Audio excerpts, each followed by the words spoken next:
Hello guys, welcome to my channel. Today we are going to see how to stop Spotify from running in Windows Startup.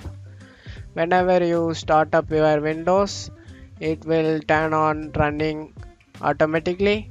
Let's stop it guys. For that, go to taskbar over here, right click on the taskbar and go to task manager. And in here you need to go to startups tab. You need to click on the startup tab and scroll down guys. Here is option Spotify. Just need to click on Spotify. Here is enabled. You just need to disable it guys. For that, click on disable. That's it guys, that has been disabled. Close out of here. Whenever you opening your Windows, it won't be start in startup guys. That's it guys for today's video. I hope this tutorial definitely helpful guys. Give me a like and subscribe. Thank you.